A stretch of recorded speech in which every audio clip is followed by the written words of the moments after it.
მოგესალმებით ყველას ჩემს არხზე, დაგიბრუნდით ახალი ვლოგით და გავატაროთ დღე ერთად.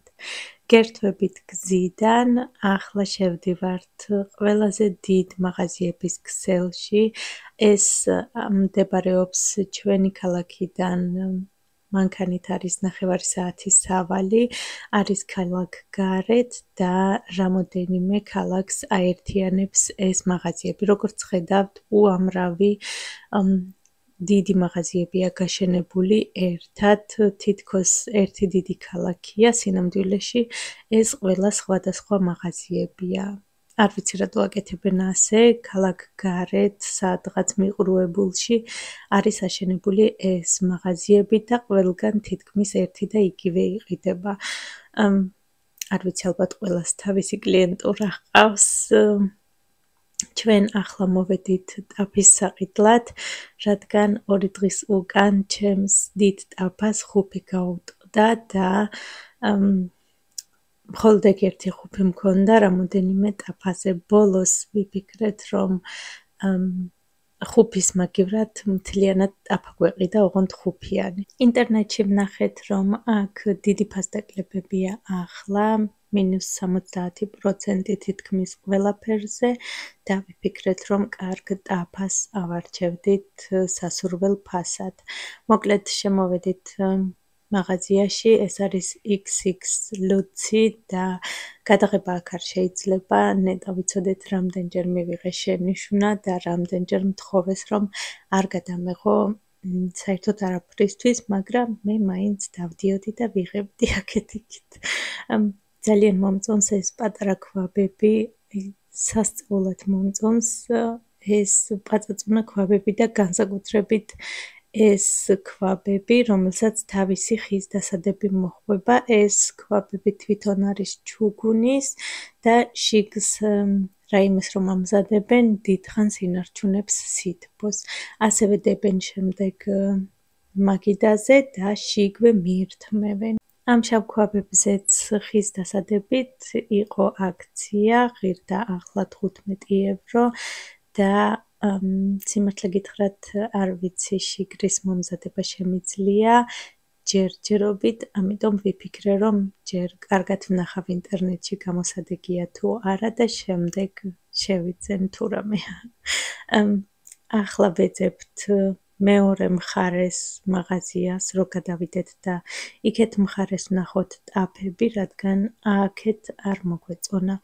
ახლა გადავდივართ სხვა მაღაზიაში და გზად შეგვხვდა ეს ავეჯი. როგორც ხედავთ, ამხელა მაღაზია და ვეძებთ მეორე მხარეს ტაფებს. აქვე შეგვხვდა სამზარეულოები და გადავიღეთ გვენთვის. გერმანიაში ძალიან ძვირია საერთოდ სამზარეულოები და შეხედეთ ამ ფასებს, ეს არის უკვე 70%-იანი ფასდაკლებით.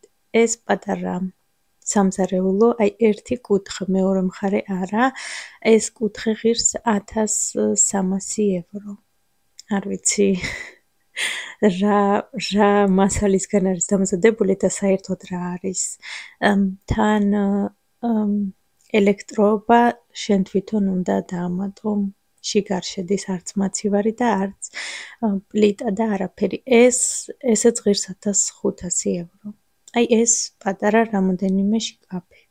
უბრალოდ რამოდენიმე კარადა და ღირს 1500 евро. აი უძვირესი ერთი ნორმალური რომ გააკეთო, ყველაზე ცოტა 10,000 დაგჭირდება სამზარეულოსთვის. აი ესეც 1300 евро. არა, 2000. უკაცრავად განსაკუთრებით ამ ფასებს რომ ვუყურებ, ახლა გული მიწუხდება, რადგან მე თვითონაც სამზარეულო მაქვს შესაძლებელი და ვფიქრობთ სამზარეულოს შეცვლაზე. მოკლედ ვიარეთ, ძალიან ბევრი.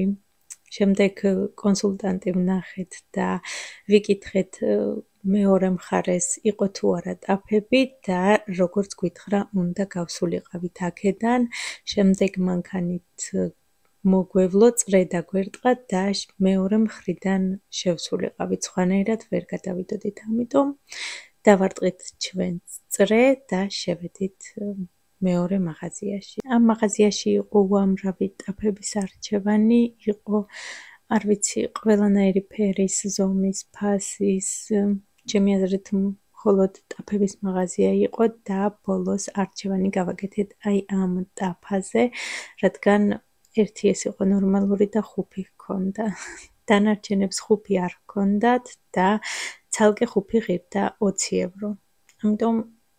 ამიტომაც გადავწყვიტეთ სულთავიდან, რომ ხუფის მაგივრად მთლიანად ტაფა შეგვეცვალა.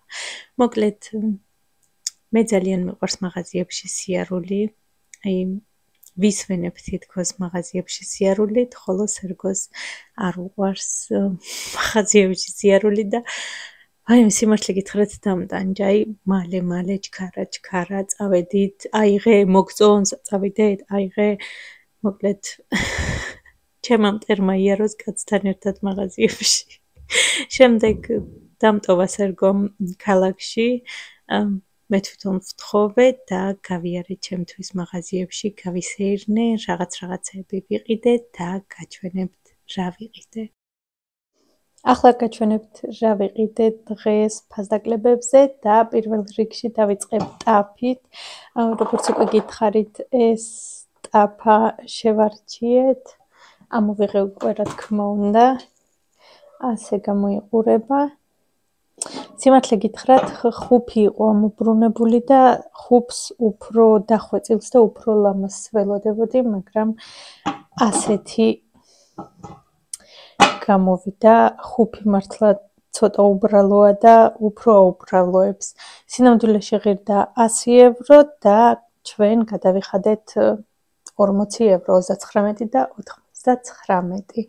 დღეს აუცილებლად შევწვავ შიგ თევზი გამოვიღე უკვე გასალღობად და ვნახოთ როგორი იქნება. გარანტია აქვს 2 წელი, თუ გაფუძდა 2 წლის მანძილზე, შემიძლია უკან დაბრუნება. გადავიდეთ სახალწლო შენაძენზე. გული მწყდება, რომ მართლაც ახალი წელი გავიდა უკვე და ამ ყველაფრის აღება მიწევს. მოკლედ წელს ვაცხადებ პროტესტს და ნაძვის ხეს არ ვიღებ ალბათ. რა ვიცი. მოკლედ დავიწყოთ ასეთი ჭიქებით. ულამაზესი ჭიქებია და ასეთი ფორმის ჭიქები იყიდება ასევე ზაფხულშიც. ზუსტად ასეთი. გავს ვითომ ნაძვის ხეს დასაკეთს, ასე გამოიყურება და ზუსტად ასეთი მაქვს ნანახი ზაფხულშიც. მოკლედ, ამიტომ ასეთები ავიღე ბევრი, 4 ცალი ავიღე ასეთი. 2.5 ღირდა აქამდე თავისი ფასი და ახლა შევიძინე 10 ცენტად. ჩემი აზრით იდეალურია, ამიტომ ავიღე ალბათ რაც ჰქონდათ ყველა. და ეს, აქ უკვე წყალი მაქვს ჩასხმული, ეს მხოლოდ ერთი იყო და ჩემი აზრით ეს ყველაზე ლამაზია. ესაც ულამაზესია და მრავალფუნქციური. ვფიქრობ, რომ გავაკეთო ამისგან ვალენტინობის დეკორაცია, შიგ ჩავდო წითელი ან თეთრი გულები და ისე დავდო, ოღონდ ასე შებრუნებით, რომ ეს არ ჩანდეს. ეს ღირდა 1 евро. სინამდვილეში ღირდა 5 евро. ეს ცოტა ძვირიან მაღაზიაში მაქვს ნაყიდი და თორე ჩემი აზრით 5 евро ამაში მართლა არ ღირს.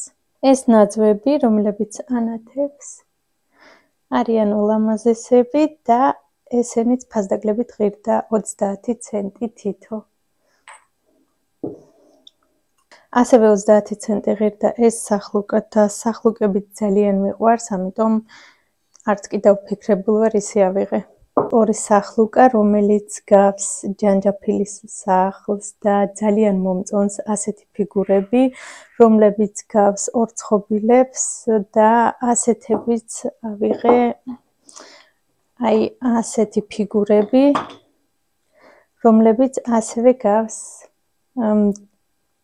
ორცხობილებს და ჩემი აზრით არიან ულამაზესები.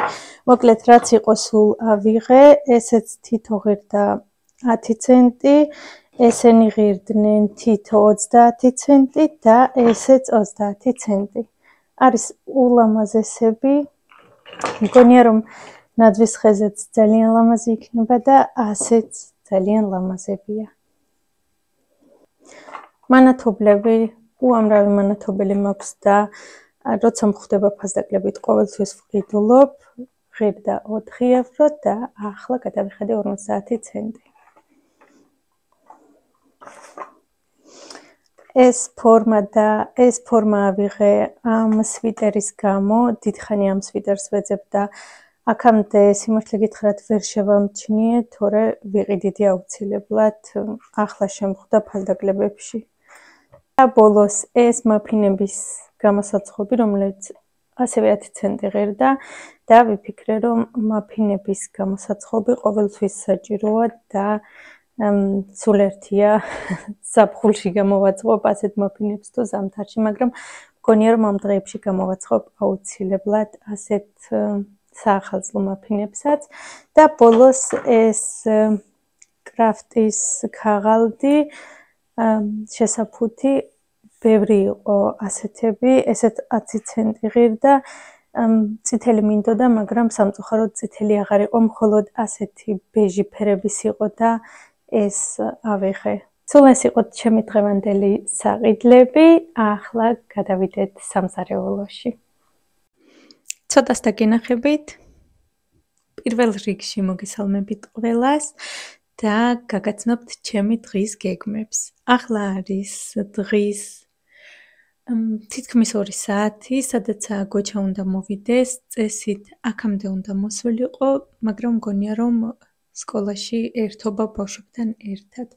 პარასკევობით 2 საათამდე აქვს უფლება რომ სკოლის ეზოში ითამაშოს და მგონია რომ თამაშობს სკოლის ეზოში. მოკლედ, დღეს მინდა შევწვა თევზი, ასევე მოვამზადო ბრინჯი, უბრალოდ მოვხარშავ ბრინჯს და სალათის მომზადებას ვაპირებ.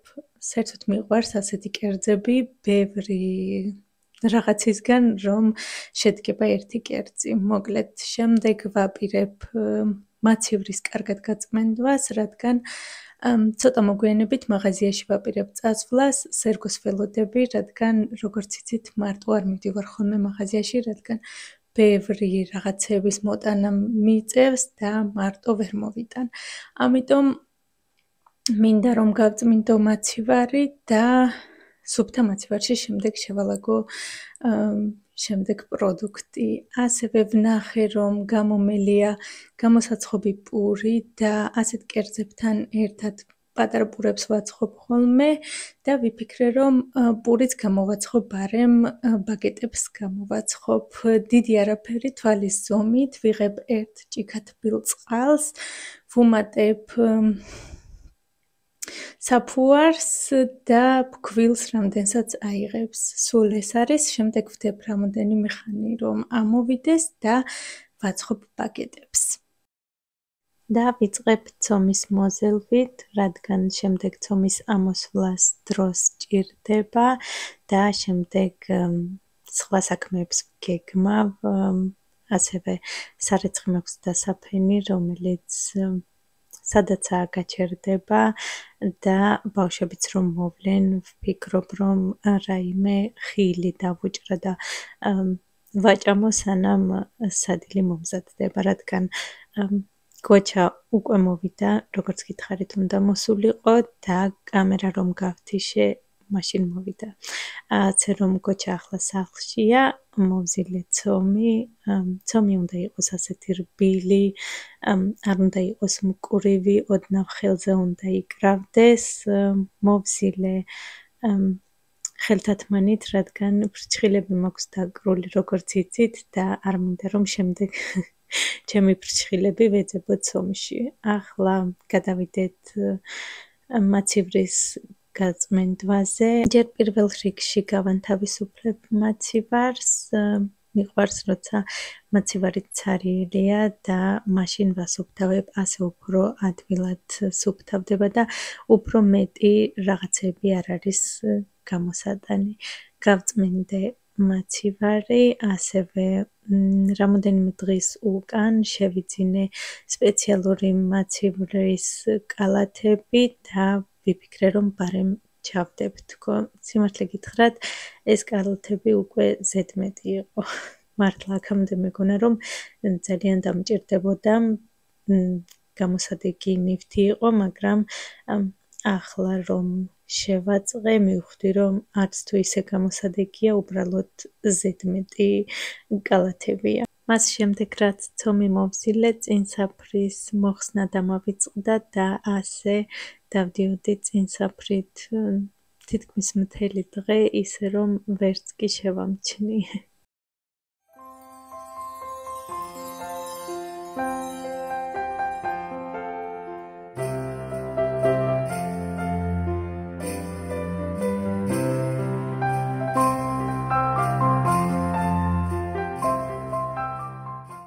ბოლოს კადრში გავწმინდე მაცივრის კარები, მთლიანად მაცივარი, გვერდებიც და ისე გადავედი შემდეგ მთლიანად სამზარეულოზე, რომ ვერ შევამჩნიე და კადრს მიღმა გავწმინდე მთლიანად ბარემ ყველაფერიც.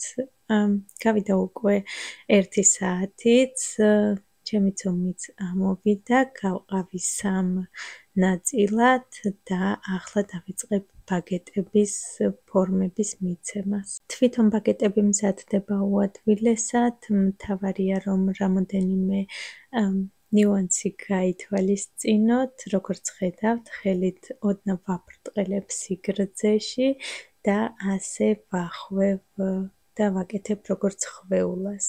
შემდეგ ვუკრავ პირს და ვდებ გამოსაცხობ ფორმაზე. სამივე გუნდას ასე ვახვევ და ვდებ გამოსაცხობ ფორმაზე. შემდეგ აუცილებელია რომ ბაგეტებმა ფორმა არ დაკარგონ და მოკლედ ნახავთ შემდეგ როგორც ვაკეთებ, რადგან ფორმას დაკარგავს და შემდეგ წავა სიგანეში, უბრალოდ პურის ფორმას მიიღებს. დააკვირდით ვიდეოს, ვიდეოში ნათლად ჩანს თუ როგორ უნდა მივცეთ ბაგეტებს ფორმები.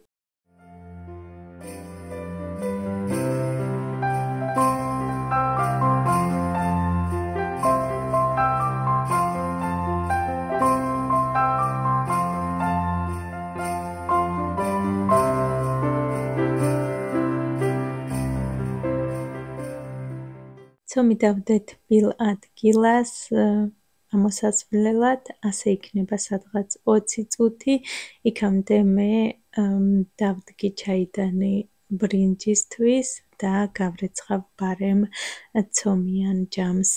ჯამზე მიიკრა ცომმა ცოტა გახმა, რადგან სარეცხი დავფინე, როგორც უკვე გითხარით, სარეცხი მქონდა დასაფენი და ამასობაში გახმა და მიიკრა, ამიტომ ცოტა გამიჭირდა ამ ცომის მოშორებაც. ბარემ გავრეცხავ ტაფასაც და გავამზადებ შესაწყავად.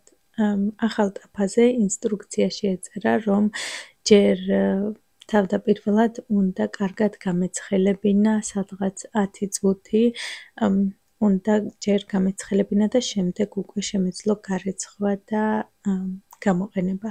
ამიტომ ეს პროცესი უკვე გავიარეთ, უკვე გავაცხელეთ და გაცივდა კიდეც, ახლა უბრალოდ გადავავლებ, გავამშრალებ და დავიწყებ შიგ შეწვას.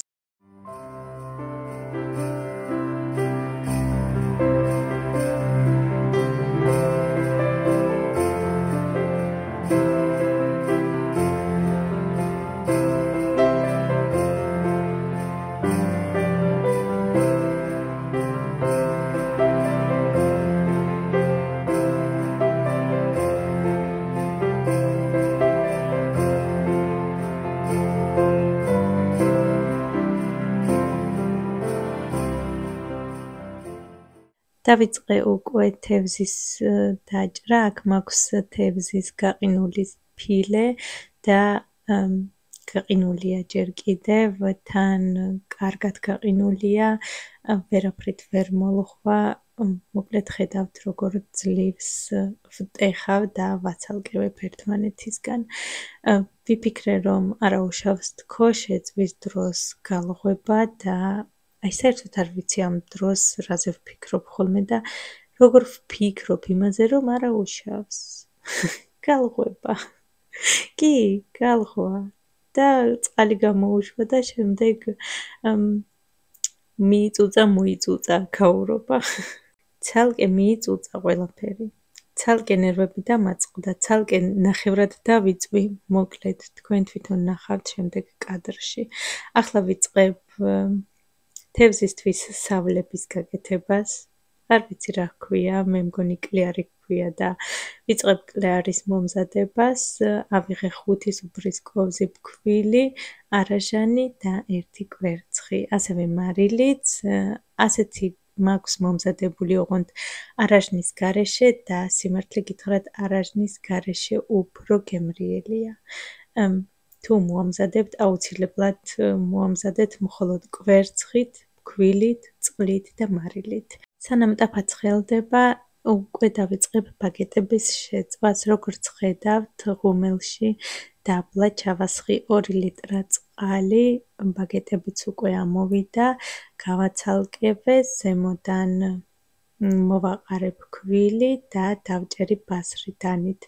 ვდებთ წინასწარ გახურებულ ღუმელში, წყლიან ღუმელში 220 გრადუსზე 20-25 წუთით დააკვირდით თქვენს ღუმელს და ბაგეტები რომ შეწითლდება, უკვე მზად არის. თუ არ გაქვთ ასეთი ჩემნაირი დიდი გამოსაცხობი ფორმა, დაბლა უბრალოდ შეგიძლიათ ქვაბით დადგათ წყალი, არ არის აუცილებელი რომ დიდი იყოს. გადავიდეთ ახლა თევზის შეწვაზე. პირველ რიგში ჯერ ვავლებ ფქვილში და შემდეგ გადავდივართ უკვე კლიარზე, რომ კარგად მიიგროს. ხედავთ უკვე ჟღეფებს.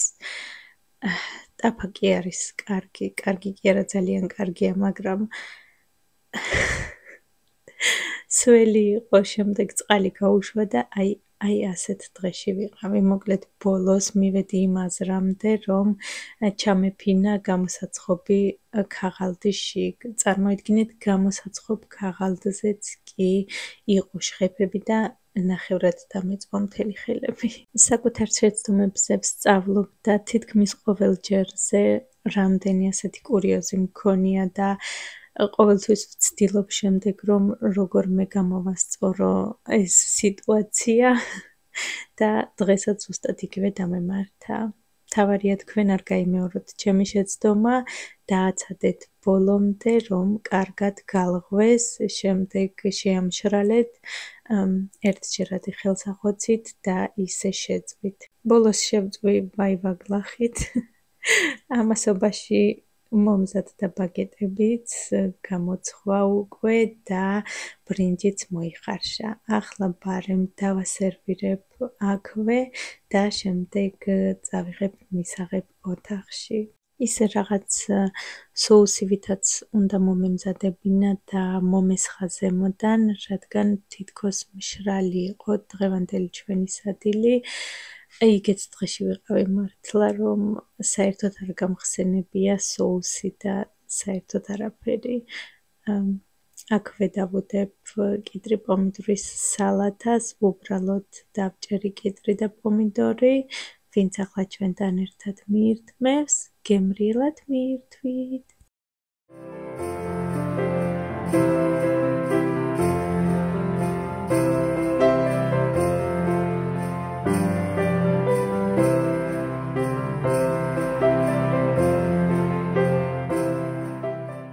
საღამოს გადავწყვიტე ბავშვებისთვის მომეწყო ფოტოსესია, რადგან სულ მალე ავიღებთ ნათვისხეს და ჩვენს ნათვისხესთან არ გვქონდა სურათების გადაღება. სიმართლე გითხრათ, სულ დამავიწყდა და დღეს გამახსენდა, რომ სურათები არ გვაქვს გადაღებული ჩვენს ნათვისხესთან, ამიტომ დავიწყეთ სურათების გადაღება. მოვიფიქრე ასეთი რამ, ყუთში ჩავდე ტელეფონი ფანრით, უბრალოდ ფანრის ჩადება შესაძლებელია და ასეთი ლამაზი სურათები გამოვიდა.